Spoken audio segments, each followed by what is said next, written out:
just us. So I just wanted to mention that to you.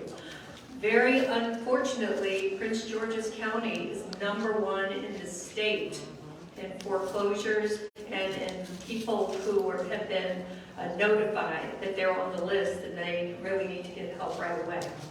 So whether you've gotten that notice or you just know you're in trouble, I'm glad you're here, or you're here to help someone else. Sometimes people come for a family member or friends and take it back to their church. So I'm glad you're here to get that information. Also, as we know, people everywhere have been having evictions come. Just we put this together. We do know it's going to help people, and we're glad you're here. I have my husband here, Congressman Ivey, who's also a co-host. Thank you. Good morning. Good morning. Appreciate y'all coming. It's okay. You open up a prayer. Reverend, would you be willing to start with a prayer? I just think it's a good thing to do. We're in the house of the Lord here. Why not? Hey. And we're so grateful to First Baptist of Highland Park and Reverend Dr. Henry P. Davis III, who's one of my favorite pastors. Don't tell anyone. You can tell him. You just can't tell anybody else. Good morning, everyone. First of all, on behalf of Reverend Dr. Henry P. Davis III and the entire First Baptist Church family, we welcome you into our home today. We are so grateful to Delegate Ivey and also Congressman Ivey for hosting this event at this time in our county. We need help. The residents need help. Inflation is high. And listen, as people of God, we are called to help one another. Is that right? So you probably will see our pastor later today. But on behalf of everyone here today, we welcome you into this space, and we pray that you get the information and the help that you need today. So if you would, let us pray. Gracious God, our Heavenly Father, Lord, in the name of your Son, Jesus, we thank you for this day. This is the day you have made, and in it we shall rejoice and be glad. Lord God, in the name of Jesus, First Baptist Church of Highland Park is a tithing church, which means there are resources in this house. God, we recognize that the political officials are here today, and they have poured into our church so that we have resources to help your people today. So God, we ask a special blessing upon every person represented here, their families, their households, God. You are our Jehovah Jireh, our provider. We ask that you provide all that they need, be it information or whatever kind of resource it is. We ask that you continue to bless the hands and the work of Delegate Jolene Ivey and her husband, Congressman Glenn Ivey. We bless you for them today, and we thank you. In the name, Lord Jesus, we pray. We all say amen and amen. Amen. God bless you. Thank you so much. I also want to make sure I give a shout out to my staff who's been working so hard to put this together. And I don't know if everybody's in the room right now, but Melissa Day has been the head person of this project. I really appreciate her. My new chief of staff, Amy Chum-Fry, is here somewhere. There she is. And Nikki Greco, always the person to go to when you have a constituent services need.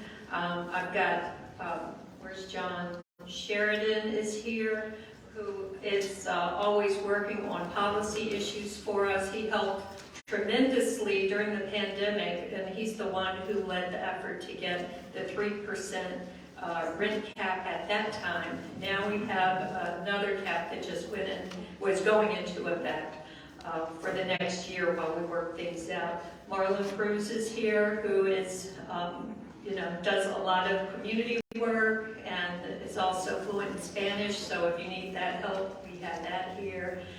And I don't know if I forgot anybody. Donnie Harrington over here waving. He's another community person who is always out finding out what needs to be fixed and bringing it to our attention. So we really appreciate all of them being here. And we have Ramon Corianoff from Congressman Glenn Ivey's office, as well as Delegate Julian Ivey, who represents District 47A, also one of my sons. And Councilman Rapp is here, council member from Bladensburg. If I forgot you, it's because I'm just having a little, senior moment. And we have Sheriff John Carr here today, who perhaps we should begin with you. He's our keynote, and then we'll go to the SCLC, Josephine Mourning. So this is Sheriff John Carr, and unfortunately, he gets to be the person who's got to lead the county on eviction. So we need to hear from him and how he does it compassionately and how you can avoid having it happen to you. So thanks so much.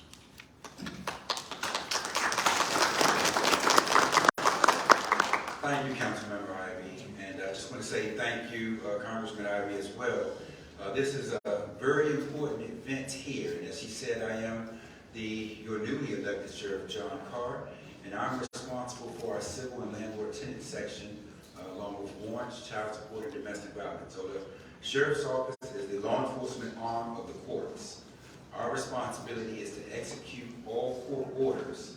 So everybody is here. We're talking about landlord-tenant. We're talking about the eviction process and just the court process as it stands right now. So I am happy to be here, not to just talk about the process, but to talk about the solutions. Because everybody here wants to hear about what can they do to make sure that they can stay in their homes or to address some of the issues that they may be going through at this time. So I believe we need to meet each other where we are. And my objective, and my team here, my assistant sheriffs, and actually our commanders of our civil unit, so that we can actually talk to you about the process, let you know what your options are, and to then try to make sure that you're able to get those resources. As somebody talked about the evictions, and that I have the unfortunate duties of executing those evictions, I do feel that way. The Sheriff's Office has to be an impartial party, but we still need to show that empathy, that respect, to make sure that, hey, we make you whole again as well, along with the property owners.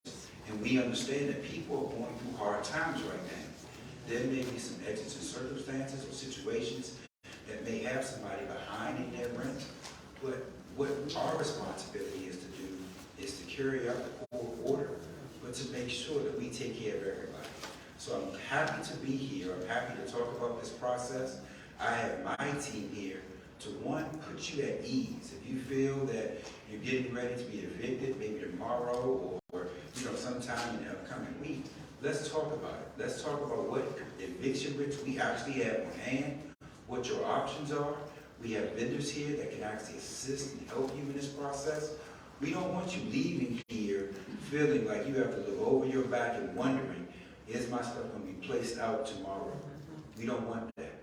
We want to talk about, hey, here's the time frame from the courts. Here's exactly how that process goes. Because one thing that I see as your elected sheriff is that we still have problems with illegal evictions. People changing the locks or moving items out of someone's home, and it hasn't been conducted by the sheriff's office. It is just a landlord or a property owner trying to take their property back. So I want you to understand exactly what your rights are, what you can do, and how the legal process is carried out. Currently, right now, the courts are actually issuing eviction writs from October. So we are several months behind in reference to executing anything this year. So I do want to talk about that, like I said before, I have my team. But that process takes time, it takes months. And during those months, you should be allowed and afforded the opportunity to get resources to assist and help you. And that's what we want to make sure that you're able to do. So with that being said, I'll be here today to answer any questions and to really talk about your individual process. So thank you again. It's a pleasure being here, and I look forward to serving you. Thank you. And we will have somebody out in front of the tables just to, if you had any additional questions, but I will, and my staff will also be here to make sure that we'll answer any questions that you may have. Thank you.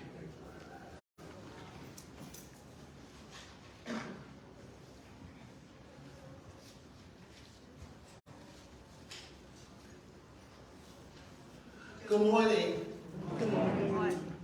My name is Josephine Mourning. I'm the president of the Southern Christian Leadership Conference of Prince George's County, also known as the SCLC.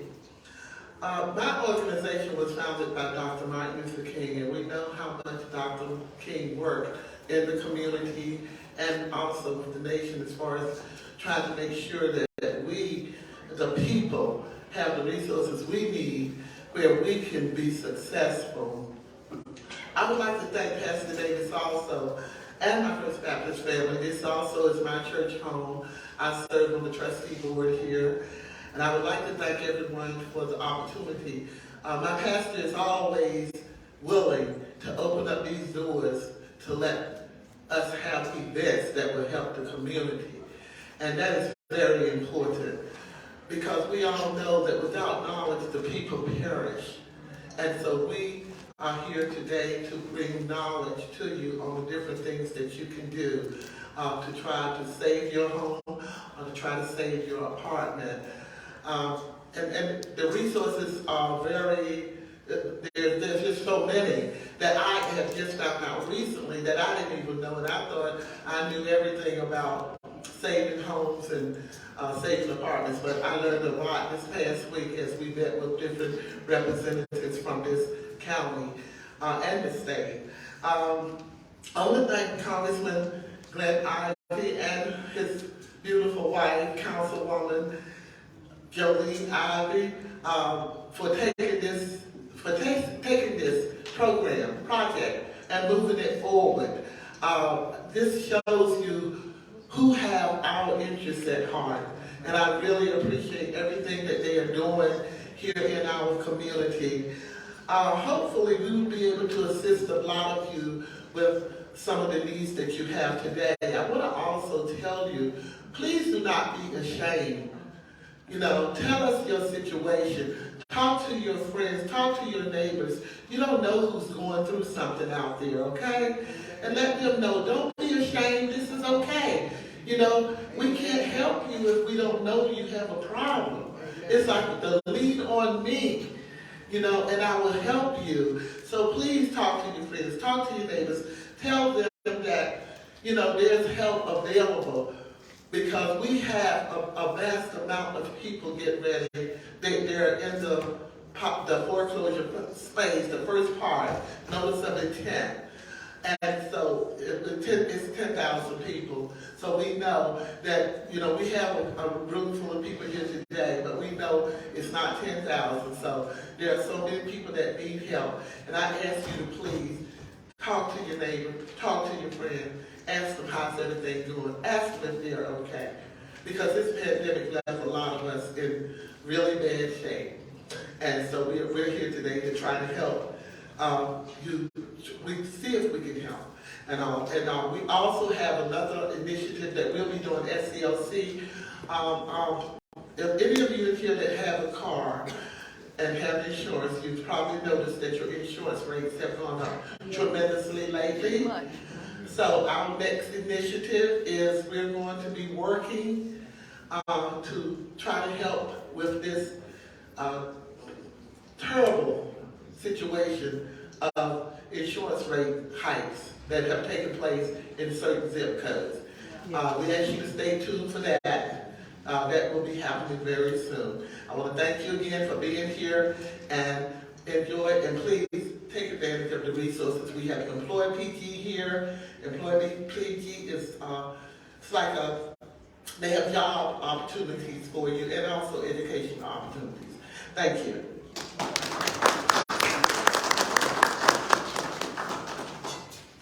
Thank you so much. Just a couple of quick housekeeping things. The restrooms are, if you go back and then to the left. And we have, the Sheriff's Department has a private room available for people who want to have a conversation with them. And we also, for anyone who wants to have one-on-one with HIP homes or any of the other providers who are helping people like fill out an application, please find one of us, who I mentioned before is, working here. There's Donnie Arrington raising his hands over there. Melissa's in the back. Marlon's here in the front. So just grab anybody and say, you know, I think I'd like to speak to someone. And we'll get you set up. You don't have to wait for all the talking to end. You know, you might have something else you need to do today. Who knows? Now, a really important person is coming to speak from Maryland Department of Housing and Community Development, Brandon Smith. This is such important information for you, especially if you're concerned about foreclosure, or if you have a situation where something in your house it needs addressing in order to keep you in your home. There's also money available for that, and I just found out about that.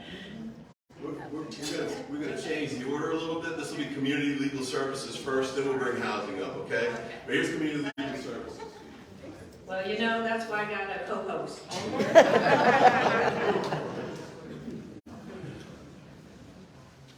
Good morning. Good morning. I'm Warren Buff. I'm an attorney with Community Legal Services. I've got a brief presentation here. I'm just going to plug in.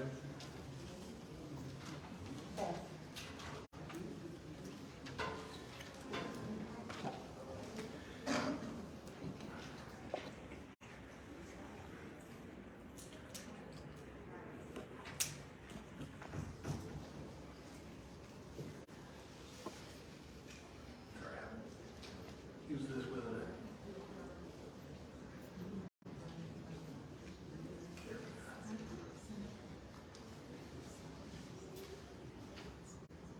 All right, so Community Legal Services in Prince George's County, we provide eviction defense, including same-day eviction defense at the courthouse in Hyattsville. If your landlord is attempting to get you out of your house legally, you can come to us for advice. If you're low income, we can represent you. So there are obviously a few steps in this. It's not immediate, right? They don't just say get out and you have to get out. They have to give you some sort of notice, and it's different depending on the kind of eviction they're doing. Then they have to file a complaint. Then there's a hearing at the court, and what they get is called a judgment for possession. After that, they can file for a warrant of restitution, and then they schedule an eviction with the sheriff. So it's several steps in this process. There are time delays they have to go through in each of them. So usually there is some hope to have some kind of intervention in the process. The main types of cases are a failure to pay rent. That's, I think, what most people see when they think about an eviction. There's a rent escrow which you can use defensively if there is a serious problem with the place that you're renting. It's a threat to health and safety. You can raise rent escrow, and that allows you to pay your rent into the court until the landlord fixes the problems. There's tenant holding over, which is if your lease is expired, the landlord can give you notice they want you out. That is the hardest of these to defend against.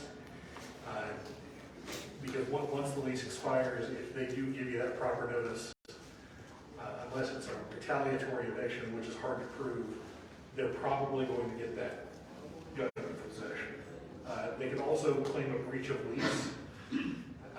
That's if there is something serious that they say you're doing that violates the lease, say you're putting holes in the walls, or you've got somebody coming over who's engaging in criminal activity. They might be able to allege that and file a breach of lease. The other is a wrongful detainer, which is when they say you have no legal right to the property. That's someone who's not actually a tenant.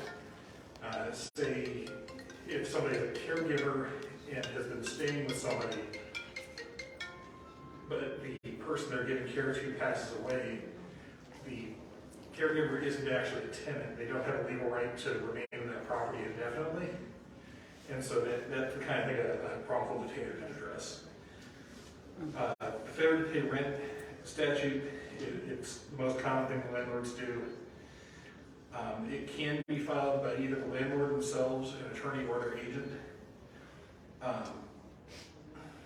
But it only results in a judgment for possession. It's not a money judgment. There is a dollar amount associated with that judgment for possession because you have a legal right in Maryland to pay the back rent and stay in the property to satisfy the judgment. But it's not something where they get to come directly out of your bank account. So, as far as what is rent, you have to actually look at the lease. There's some court cases for certain kinds of landlord-tenant actions, but it doesn't. The courts here in Prince George's County haven't applied those to fair to pay rent cases. So we really have to go to the lease and see how it defines rent. Your landlord is required to be licensed in order to file a failure to pay rent against you. If they are not licensed, they cannot bring the action. There's also a recent case from I guess it's now Maryland Supreme Court, where they not only have to currently have a license, they can only pursue back rent for periods when they had the license. So if your landlord is unlicensed, that is a defense against a failure to pay rent. Now that doesn't have to be the main permanent license. It can be that initial temporary license when they apply and start renting the place.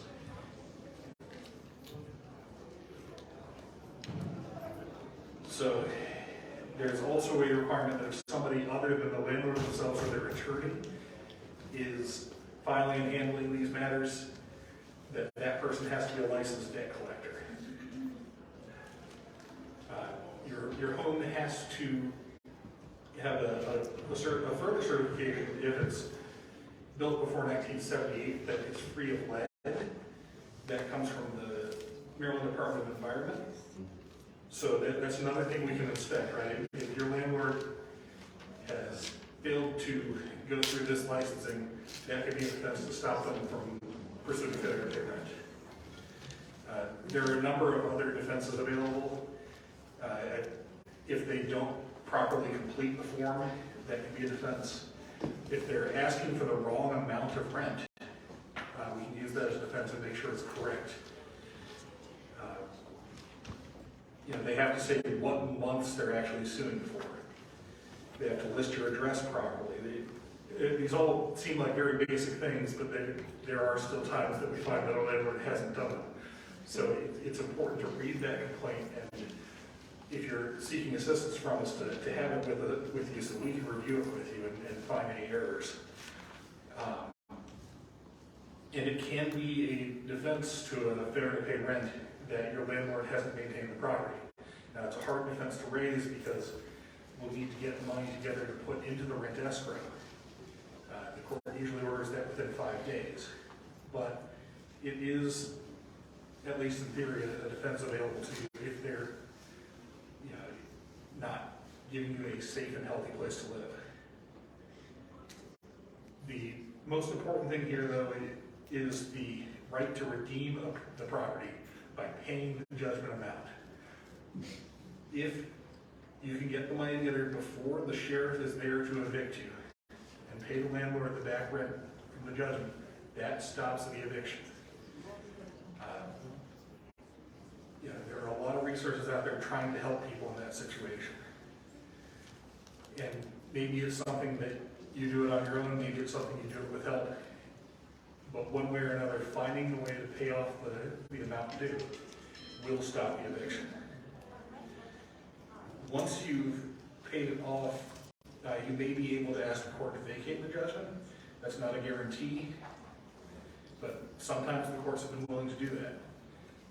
The important thing to remember is that if you have already had 3 of these failure to pay rent judgments in the past year, the landlord can ask the court to foreclose the right of redemption, which would mean that they could ask that you do not have the right to pay and stay. So it's important to try and get on top of these early, rather than letting them accumulate. I mean, some of them are filing these every time there's a month of rent due. You want to get the assistance that's out there to help you to avoid racking up 3 of these.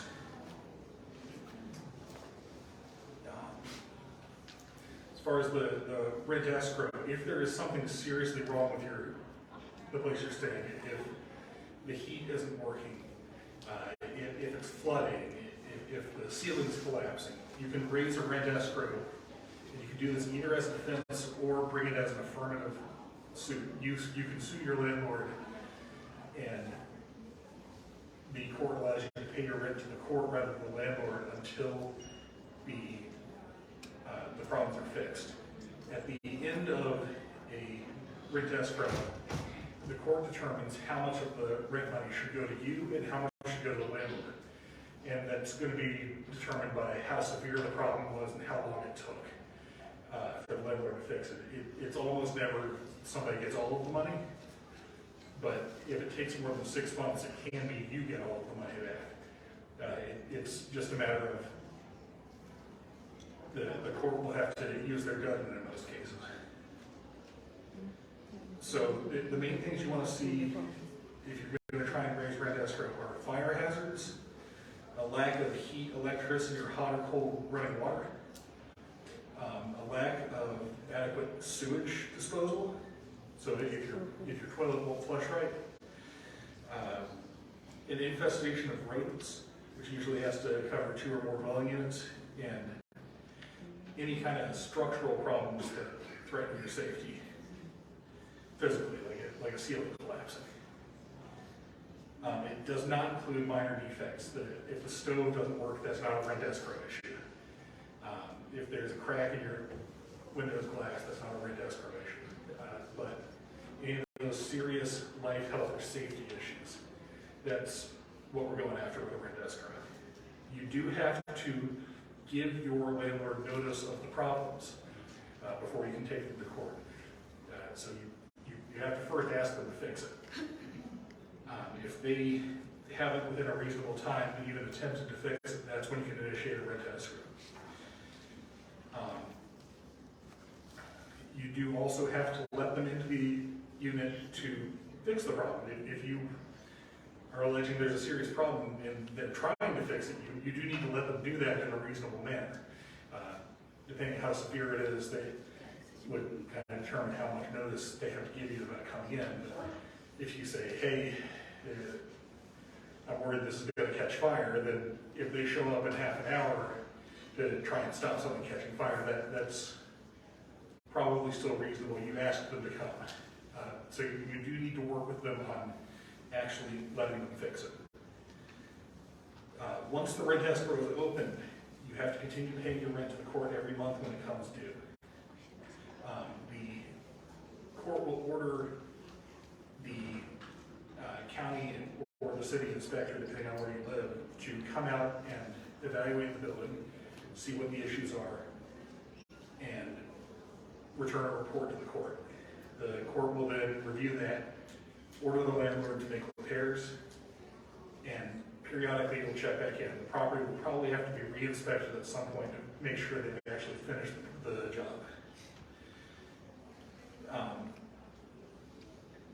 The rent escrow can have certain outcomes other than just you getting the money back. You can request the termination of a lease if you're stuck in a place that's not safe to live. You can ask the court to let you out of that lease. You can also request a reduction in rent if they're not fixing the problems. Now, when the court grants these, kind of depends on the individual judge's judgment, but those are available under the statute.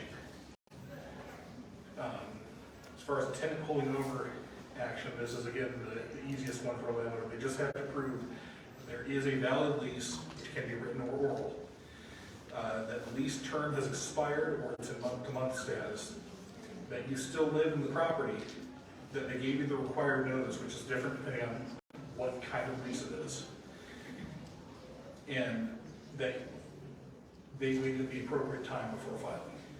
If they can prove all that, they're almost always going to win. Breach of lease, they have to prove that there is a lease, that some term of the lease was violated, that they gave you notice, usually 30 days in advance, to allow you to attempt to repair it, or 14 days if it's an imminent threat of danger. The written notice period has to expire before they file. Then they have to prove that the breach is substantial and that the breach warrants eviction. And that's a high bar for them. Proving a breach of lease is one of the harder things for a landlord to do.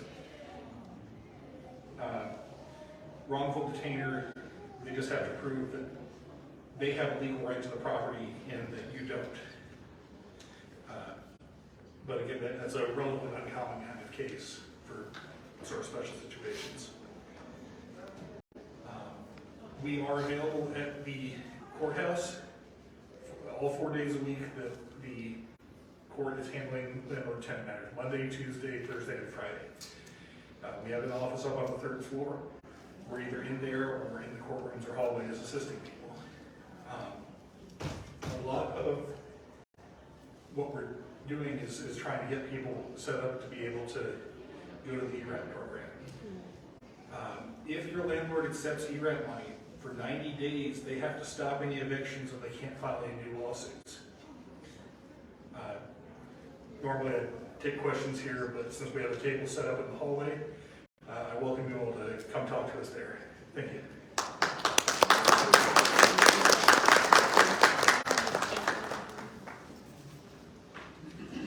Thank you so much. That's a lot of information, and I'm glad they'll be here to answer questions. I did want to remember to go back to the 3% rent increase cap that we just passed on the county council. This is important because so many people, their rent's gone up tremendously, hundreds of dollars, sometimes double. It's ridiculous. So we took that on recently. We passed it. It was 9-1, and you know, if anybody has, if your landlord has sent you something already saying your rent's going up and sign this lease today, do not sign the lease. Do not sign the lease. Get some assistance before you sign that lease, because you may not have to pay that increase. Only as, 3%, which is a lot more reasonable. Okay, Department of Housing and Community Development, Brandon Smith, come on up. I got to hear the presentation from them the other day. It's amazing. If you are a homeowner and you're worried about foreclosure, you have to apply for this. Thanks so much. Good morning, everybody.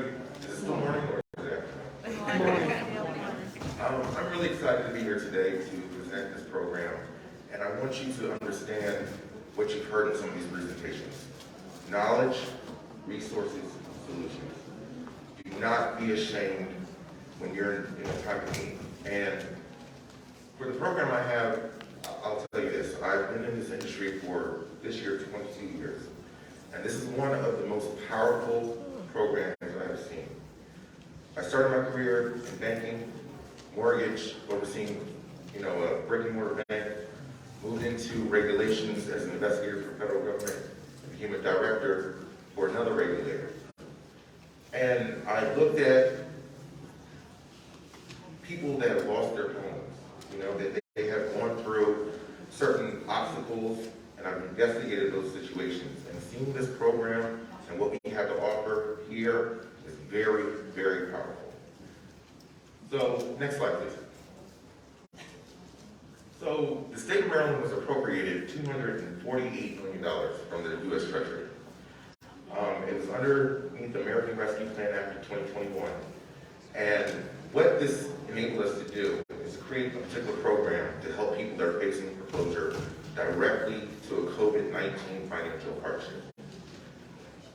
We expected that we would be able to assist more than 10,000 households, but that number is greatly increased. And at this point, we are going to be helping provide assistance for mortgage modification funding, home rehabilitation, and weatherization programs to avoid loss of homeownership. And as we know, homeownership is the very foundation of generational wealth, all right? And we have to make sure that we protect that, all right? And This program we expect to conclude in 2026, September 2026, or until we actually run out of funds. So what I do is I invite you guys to help me spend this money. I want to spend this money and put this money. Here it comes. There you go. Right? All right. Going once, going twice. I'm telling you right now. I'm here. I want you to tell everybody about this program. Okay? And right now, when you look at this map here, and let me just say this. I'm a native Washingtonian, grew up in Prince George's County. And so I am very, very happy to be here to present this to you guys, all right? And I understand the hardships that we deal with in this county, in this area, all right? So this is I'll tell you, I'm honored to be here, to be able to present this to you guys. Because when you look at this map, this shows where individuals have extreme vulnerability of financial distress and maybe losing their homes. So you see Western Maryland, you see Eastern Shore, you see Baltimore City, Prince George's County also is facing hardships. Next slide, please. The way we started this program is in June 2021. We drafted a draft to the U.S. Treasury to be able to get these funds. In July 2021, we submitted that plan. And in October, we actually opened up this program October of 2021, we opened up the program as a soft launch to our in-house loans. And November 29th, we're one of the first 3 states to be approved to do this program. Now understand, I think there's 50 states, right? So, at the end of the day, we're at the top of the list. And our program was duplicated by many states, all right? And we opened up the program in December 2021 to every person in the state of Maryland to apply. And again, as I said earlier, September 2026 is when we expect to end the program or until those funds run out. Next one. So what we do with the program is very, very essential. Is to create partnerships with mortgage services, with counties, municipalities, HOAs, utility companies, and creating long-term, sustainable, and affordable mortgages. And understand, affordable mortgages. We have a very, very, very responsible program, because that's the point. We want to sustain homeownership. Now, we provide 3 types of financial assistance through 3 separate programs. And one of those programs is being able to take part in the Maryland Half Grant. The other one is a Maryland Half Loan. Now, I know you guys are scared. Everybody here's a loan. Oh my God, I gotta pay it back. So I'll get to it. It's not that bad, right? The third one is the Maryland Half Whole Home Repair Grant. And I'll go into that a little deeper. Next slide, please. So the grant is designed to avoid imminent displacement, to avoid displacement from your home.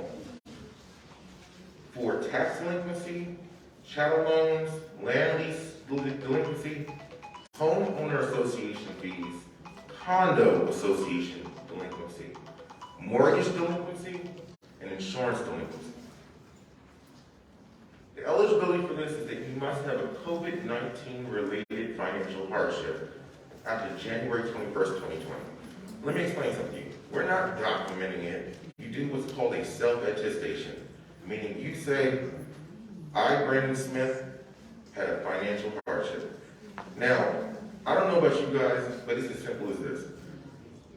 It's less money coming in, more money going out, things have gotten expensive. I have a financial hardship when I go to the gas station. All right? So I'm signing that paper. Because I used to pay $2. I don't know. But I used to pay way less for gas, all right? And I'm saying there are financial hardships out here. What is this? Well, I'm still loud, so I can talk loud.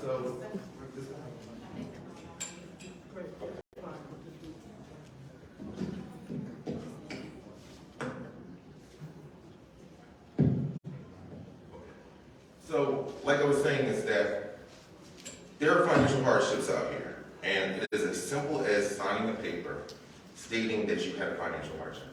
okay? I'm not documenting anything. So, you need to be under 100% AMI. And what AMI is area medium income, okay? It's set by HUD. To put in perspective, this is by no means a low income program. I have people that, let me put it like this. A household of one in Prince George's County can participate in this program and be eligible for $60,000 in assistance at $99,650 a year. All right? So this will touch a lot of people. All right? That is the key. So this is for home ownership. You know, we heard a lot about, you know, rentals, but this is for someone that owns their home. So the program is for someone that lives in their home. It is their primary residence. I get a lot of folks that say, well, rent this home out. No. We're trying to prevent displacement from someone's primary home, and they live in that home, okay? This is a grant. No instrument is recorded against your home, and the maximum assistance is $20,000.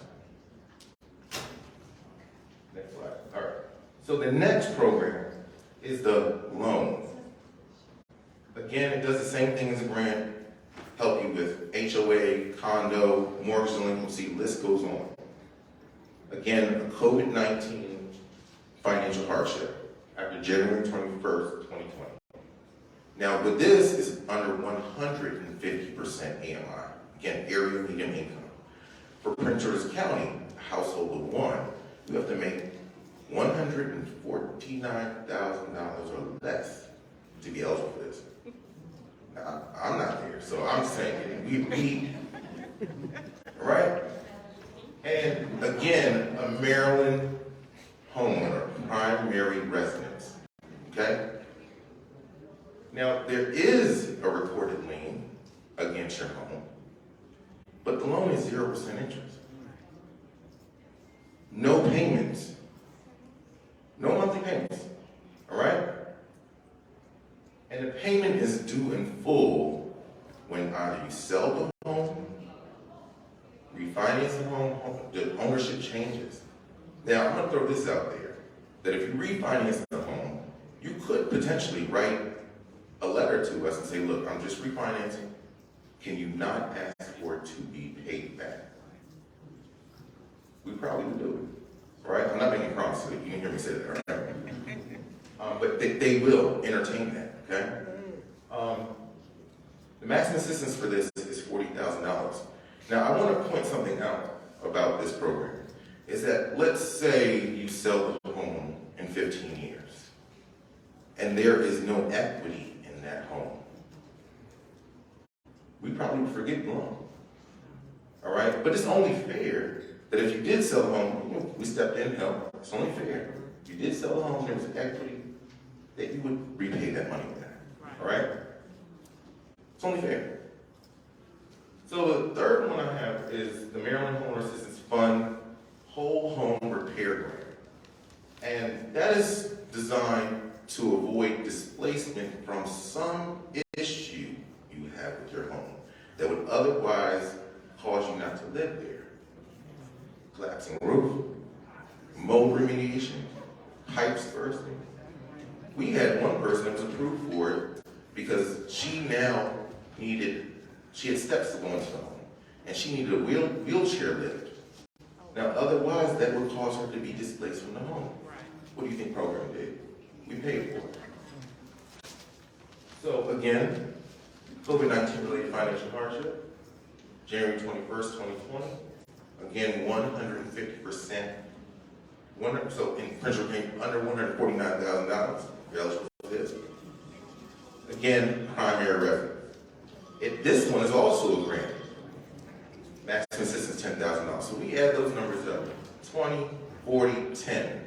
Someone can have up to $70,000, depending on your situation.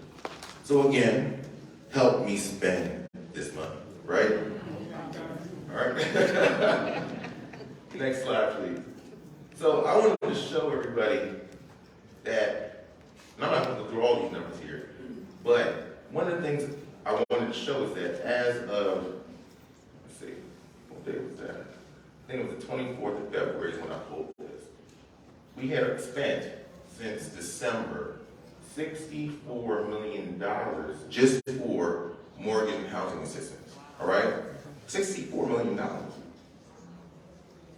Right now, we're up to between $2 million and $4 million a week, right? Now, what I wanted to show, and again, I told you guys I grew up in Prince George County, so I'm really proud of this program. Next slide. We spent almost 30% in Prince George County. $19 million. Out of every single county in this state, Prince George County has been able to benefit from this. Now, that's not because I'm from here, I'm just saying, so you guys apply, right? So, but you know, again, knowledge, power, solutions. And we have leadership like this that gets this message out. And so we want you to know about this program. Preserve homeownership. Enhance generational wealth. Do not be ashamed of asking for assistance. Now, I know sometimes it's hard, you know, but that's why we're here, and that's why I'm here. That's why you're here, to hear about this. So, we had a governor's announcement in January 2022. We sent out letters to borrowers who received what's called an NOI. And I want to make a clear example of NOIs. NOIs are notice of intent to foreclose, which can happen after 90 days of delinquency. Then you have people that are facing foreclosure sales, meaning you have a date. All right? Between that time of having an NOI and foreclosure sale date, there's programs like Mine Solutions, working with your servicer to do potential modification. Make sure, because there's folks that are, to be completely honest, when they get their NOI, they stop picking up the phone. It does not go away, guys. It does not go away. So between that time and that sale date, it's time to find solutions, not be ashamed. Help me spend this money. We've sent out 500,000 postcards. We have a social media toolkit. We do marketing flyers. And I saw Kelly here. Kelly Bond. All right? That is the general of all the soldiers on the ground, okay? Getting this word out, okay? I also want to show you guys, I don't do this by myself. I have a powerful staff. Ashley Showers, please stand up. Candace Williams, please stand up. Wanda Fletcher, back there, she's running the computer. These are 3 of my underwriters that look at these things, and they are powerful. They, between them, I don't want to say how many years of experience they have, but I'm telling you right now, they put me to shame. I'm like, look, you got to teach me something, all right? And it's great to have amazing staff, and not staff, colleagues, to run this program. Next slide, please. So, this is our website, homeowner-assistance.maryland.gov. You can do eligibility checks, see the FAQs, contacts for housing counseling, and legal services, okay? That's something I want to make sure I make very, very clear to you guys. You don't have to do this by yourself. We provide money to partner housing counseling agencies that will walk you through this. Now, I'll point out why that's really important. You try to navigate this by yourself.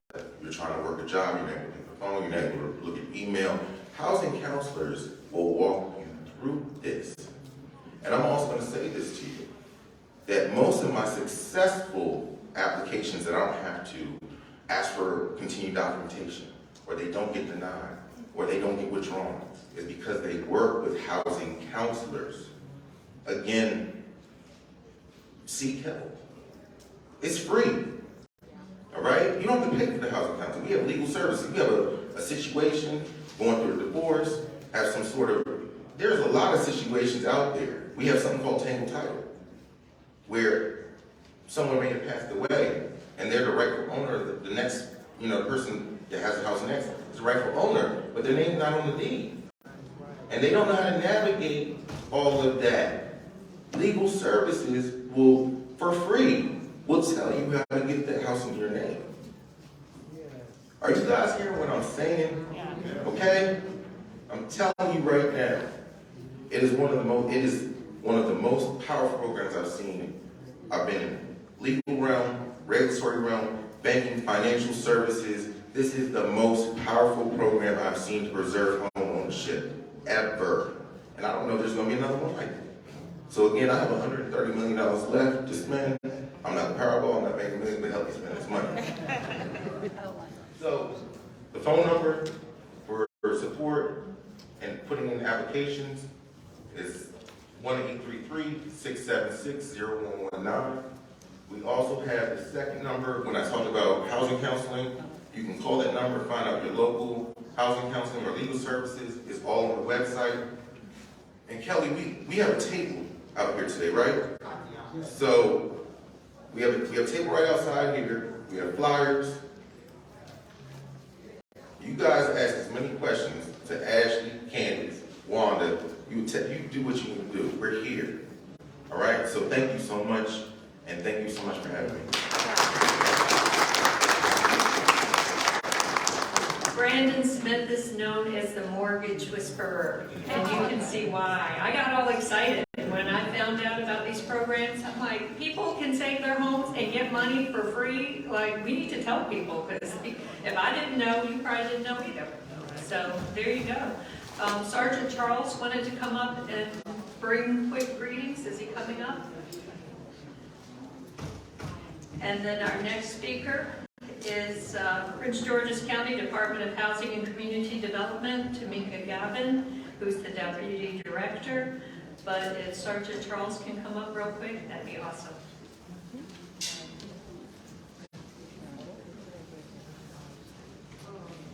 Good morning, everyone. How you doing? Good morning. This is phenomenal. Isn't it phenomenal about knowing about how to prevent eviction? Yeah. And the Ivey family, I'm going to call them a family because this shows not only are they in an elected position, but they care. Right. So we put people in a position that are the community, and about the community. I live in a community that grew up here. I've been with the Park Police for 29 years. And so I love Prince George's County. And having resources and information, we want to make sure that's a correct thing for us to have. At Park Police, we deal with families, children that have issues, and we sometimes run into children and families that are homeless. And this information that I'm giving today, I'm going to pass it along. I'm glad it's here because we can save a lot of homes in Prince George's County and a lot of people. So to Councilmember Ivey, thank you. And for everyone that's here, I've been back to the table, so believe it or not, don't be a fool because I have this beautiful uniform on. I got some resources for myself as well. So thank you for bringing this, and I want to bring this to the entire county. You all are phenomenal, and to have a group of people that really care and that live here, this is what we need. So, as always, thank you for you all, thank you for Prince George's County, and let's do this together.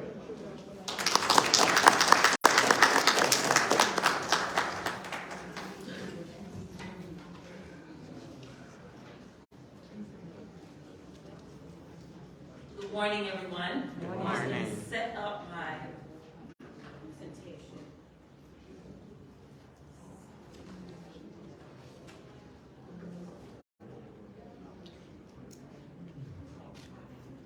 Well, I think it's going to show at some point, but there we go. So, good morning again. My name is Tamika Gauvin, and I'm the Deputy Director at the Prince George's County Department of Housing and Community Development. So you just heard from the Maryland DHCD. We are the DHCD for Prince George's County.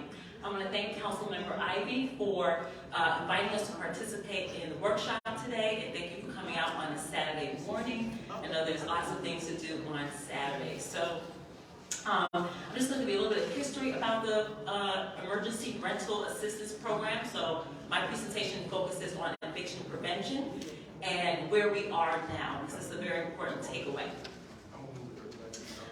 So we have been doing this for about a year and a half, over about 2 years, where we are providing emergency rental assistance funds to tenants who are experiencing fallback in rent payment due to COVID or during the COVID period. And the funding that we received came from U.S. Treasury, so two places, U.S. Treasury and from the state of Maryland. So that is how we have received funds to administer this program. Important eligibility requirements. So you have to be a renter, so I mentioned tenants.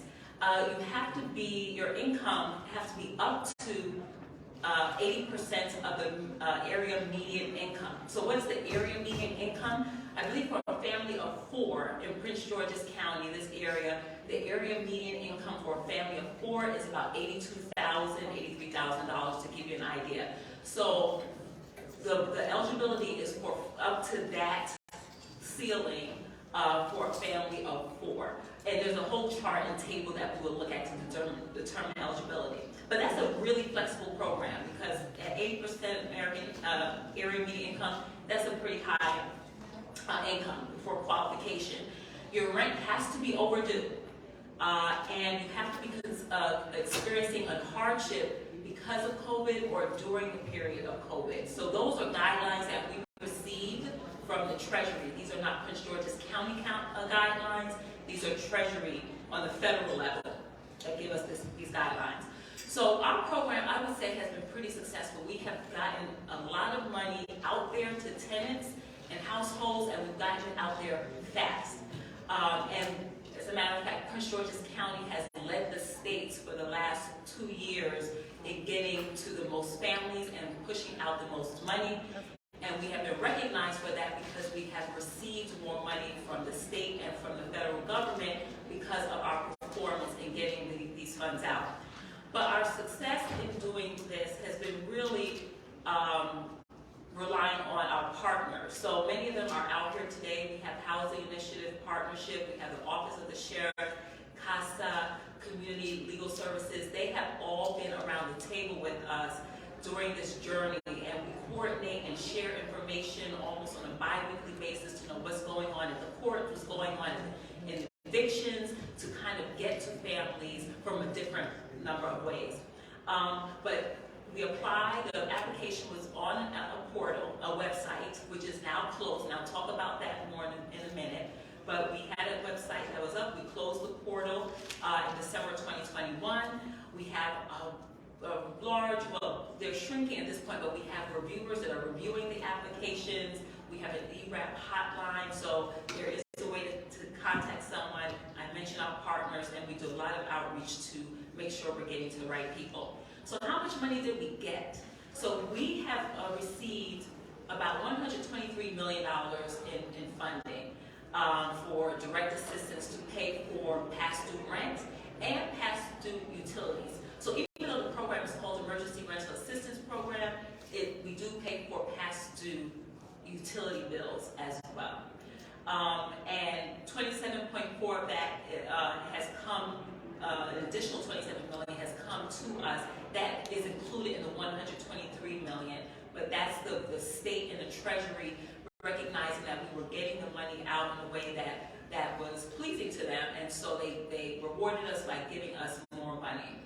At this point, this is the important fact to know: if there's anyone in this room who needs emergency rental assistance, now we have only about $15 million left. We are winding down our program because this was based on the funding that we were getting from the federal government and the states. These funds are, ending. There is a lot of talk about making some permanent programs. Those are conversations on another level, but as far as our department goes, about $15 million left. So what have we done with this money? So we have served about 10,500 households. So you'll see that for landlord applications, because landlords and tenants were able to apply, 876 landlords were funded. That might seem like a small number, but landlords, there are large landlords that have hundreds of units. So even though you see 876 landlords, that's thousands of tenants represented by that number. And then 10 applications, we funded 4,229. very small numbers of what's actually in our pipeline. So, right now we're working to be at the courts and get the word out there. So we're very happy to be here today to let you know that we have some funding, small, but still some funding for past due rent and utilities. So on your right side of the screen, so just a little breakdown. We've served, and I talked about area median income a few minutes ago, and that means the income of your household. So we really wanted to make sure we got to the most vulnerable families. So we consider those, the federal government has said, well, people at 50% area median income and below are the most vulnerable, and so we should be trying to get to those people quickly as much as possible. And our numbers show that. So about 58% of our households have been below 30% of area median income. I keep wanting to say American median income, but area median income. So that's a big chunk of households that are really vulnerable, that are very, eviction could be right on their doorsteps, and we have been able to get funds to them. That's most of our numbers. Another 33% is that second level of vulnerability, the 30 to 50% area median income. And again, the federal government said 50% area median income and below, those are the most vulnerable. Everyone's vulnerable, but those are the most vulnerable, where you want to make sure you're getting funding out to them. And then the last 9% was for those households, or were given to those households at 50 to 80% area median income. And total funds deployed to date, 105, almost $106 million. So this is, I'll say the takeaway from all of this pretty map and these data points is, again, the federal government wanted us to focus on getting to the most vulnerable, and this is just showing how we did that, our methodology. Not much to get into except for we were looking at things like housing stress, African American and Latino households, and people who were households that were most susceptible to being affected or confirmed cases of COVID. So that's how we looked at our landlord applications. And then tenant applications, we prioritize on a first come, first served basis, and then when evictions and the court started to really ramp up in their activity, looking at who was at risk for eviction. So if they had a court summons, a judgment, we really focused on those households first. So our application process back then, like I said, there was a portal and a website. You apply through the website, and then these blue blocks just mean that this was the way that we went through the process by screening the applications, reviewing the applications, then moving into financing the applications. So there was a very specific process that we used to make sure that we got the payments out. And the highlight from this slide is that we've had to change policy a number of times. But right now, you should focus on that last box at the right, because this is how we're prioritizing our applications right now. So for those individuals who are 30% area median income and below, we do not need any court documentation to flag you as an urgent situation. If your household is 30% of area median income or below, and you are past due on rent, contact us, okay? The next group, 31% to 50% area median income, we need to see a court summons from you. And that's how we prioritize that application. If you're 51% or to 80% area median income, we need a court judgment from you. So these are 3 different tiers, and we've done these prioritizations throughout the course of this program because it was the best way to make sure we're getting to the most vulnerable people, quickly. So another thing I'll mention is that right now, this slide, pay attention to the box at the left. We closed the portal. So if you went online right now to try to find our application, you will see that it's closed. we are giving access codes, so you have to contact us at our office, and I'll tell you how in a minute, to get an access code to get access to the application, which is an online application. So that's one difference, one thing that we changed. Once we closed the portal, we started to get applications out in the process by giving access codes to allow individuals to apply. So just some reminders, some takeaways. At the most, we could fund 18 months. That's a federal guideline. We cannot do anything more than that. If you are someone who receives emergency rental assistance funds from us already, we will go back into our records to see how many months we paid out, and you will be, if you're still eligible, we would, give you the rest of, pay for the rest of the past due rent up to 18 months. You must meet income eligibility requirements. So we do ask for pay stubs, bank statements to verify income. This is a federal guideline, and we are making sure that we meet that guideline. You must meet a hardship, so some hardship due to COVID or during COVID. So what does that mean? So when the program first started, the hardship would have to be due to COVID. So if I said I lost my job because they closed their doors, that's directly due to COVID, or I got sick and I couldn't work for a few months because I contracted COVID-19. That's due to COVID. But then the federal government, which really tried to make this program as flexible as possible, said, well, you know what? Tamika might have gotten into a car accident. Has nothing to do with COVID, but because it happened during this COVID period, we will allow the jurisdictions to pay for that rent. So that's what that during COVID means. Something that is not really because of COVID, but it happened during this pandemic era. And so the federal government opened that possibility for tenants, which I think was a great way to ensure that the money was getting out there. Again, I said this like 3 or 4 times, our portal is closed, but that does not mean that you will not get access if you meet the eligibility requirements. You contact us for access codes, and that's how you will, yes. I understand that you only help people if they are behind and evicted, right? Yes.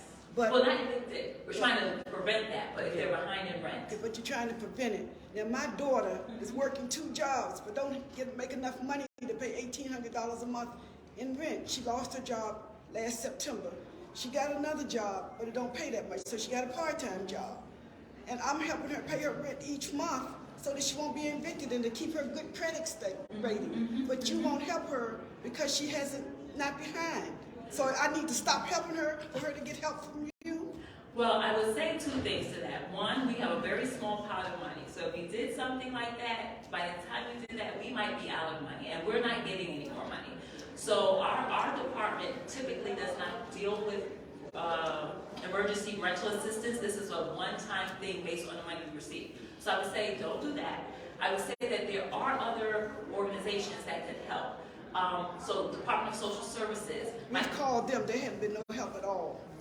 That, I would say, it might be also good to talk to like Housing Initiative Partnership, who's here. They're at the end of the aisle here. They're one of our partners that do things like rental counseling. They do have different counseling programs. So maybe there's something that they could assist with, and maybe they could even bridge this gap with the DSS. I could also do some inquiry. I talk to DSS often, so I could ask. I could give you my contact information, but our office would not be able to assist. I'm sorry to say that, but there could be some other organizations, because it sounds like you're making a payment. She's staying on top of it, but it's a struggle. It's a struggle. It's a struggle. She wouldn't be able to make it if I didn't help her. So that's why I came here today to try to see what organization can help her in a position. She's willing to work. She's working 2 jobs. Still can't make all of her payments. Yeah, unfortunately, that's not. We're following very explicit federal guidelines, so you have to be behind. But I would say, I would not co-sign stop helping her because we will be running out of money very soon, and I don't know, you know, that I'll be putting her in that position. But there are there's some help out there. Talk to HIP before you leave here. Far right. What's the name of that one? The one at the end with the white HIP. Thank you. Yeah. They're excellent. So, so there must be the hardship requirement. The portal is closed, and you could get a code by calling this hotline number 301-883-6504, pressing 9. That's our ERAP hotline. So every couple of days, every day, they're sending us people who have called in, and they give us the names and the phone numbers, and we send out access codes. So that's how the process is working. I see a hand. I have a friend who tried to go through the Iraq recently, and they told him that there was no more funding available. That is incorrect. So I could, give you my contact information, and we could rectify that. But we do, like I said, it's a very small pot. So we are working on a time crunch now because we're winding down the program, but there is still some funding left. Okay, that's why I wanted to ask, because hearing you talking, you do have a little bit more funding, and I know someone told me there was no more funding available to help him out. I think sometimes people get confused because our portal is closed, so they may think that means there's no funding. The portal is closed. We had to make that decision to manage the queue that we had at one time, but we've been still accepting applications. We're working with our partners to get applications, and folks, this hotline, we get requests through there. So I'll be at the back table when I'm finished. You can stop by. Okay, he should be coming in to talk to you. Okay. Yes, hi, hello, and I'm with the NAACP. I'm the president for Prince George's County here, and I want to thank you so much for, this is really wonderful. I mean, I am so impressed. Well, I'm filling in for our housing chair, and so I'm excited, and I want to make sure I'm giving her all the information. Is it possible that we can get some of the PowerPoints, if that's okay, so that we can share that? Yeah, because I listened to the lady right here where she was saying that we thought your site was closed and there was no funds, and now I understand why. So I'm glad to know that. So if we can get that, that would be great. Thank you. Can I just make a comment? I'm from Councilmember Tom Jernovi's office, and I have hooked up with one wonderful woman on the ERAP hotline who has really explained some of the process to me and been so helpful whenever I've called her. I just wanted to tell you that. What's her name? I'm curious. Makisa. Makisa, I'll let her know. Thank you. Same comment from me for Erica. Thank you. Thank you. More questions? So this is my last slide. So we already jumped into Q&A. Thank you.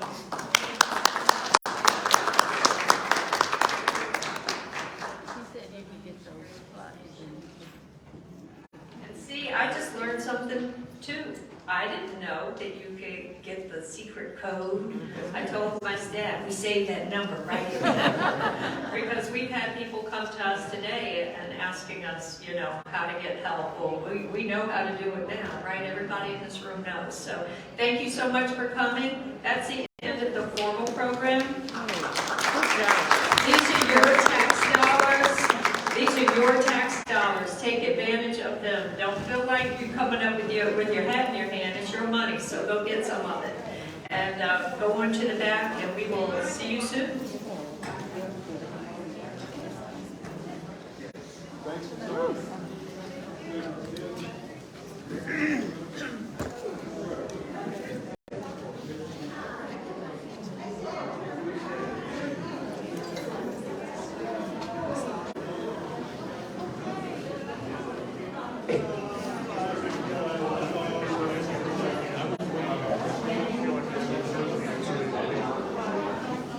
Not really.